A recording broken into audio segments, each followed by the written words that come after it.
రాహుల్ గాంధీ పుట్టినరోజు నాడే కాంగ్రెస్ పార్టీ రైతు డిక్లరేషన్ను ముఖ్యమంత్రి రేవంత్ రెడ్డి విస్మరించారని మాజీ మంత్రి సిద్దిపేట ఎమ్మెల్యే హరీష్ రావు విమర్శించారు. సిద్దిపేటలో మీడియా సమావేశంలో ఆయన మాట్లాడుతూ అన్ని పంటలకు మద్దతు ధరతో పాటు 500 రూపాయల బోనస్ ఇస్తామని నమ్మించి అధికారంలోకి వచ్చిన కాంగ్రెస్ ప్రభుత్వం ఇప్పుడు రైతులను దారుణంగా మోసం చేసిందని ఆరోపించారు. కేంద్ర ప్రభుత్వంతో సంబంధం లేకుండా రాష్ట్రంలో పండే ప్రతి గింజ కొంటామని చెప్పి ఇప్పుడు కేంద్రం చెప్పిన మేరకే కొనుగోలు చేస్తామనడం రేవంత్ రెడ్డి వైఫల్యానికి నిదర్శనమన్నారు. గతంలో మొక్కజొన్న, జొన్నలు వంటి పంటలను రాష్ట్ర ప్రభుత్వమే కొనుగోలు చేసేదని గుర్తు చేశారు.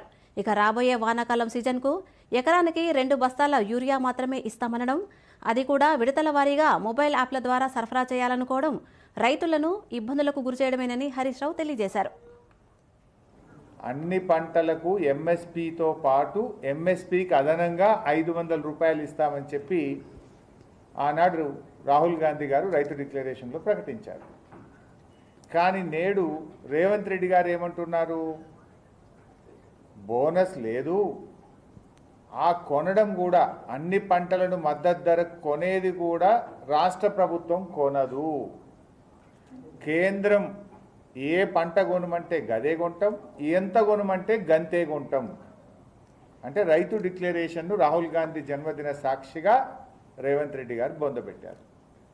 మీరు ఎన్నికల ముందు రైతులకు అన్ని పంటలకు మద్దతు ధర మీద 500 బోనస్ అన్నారు.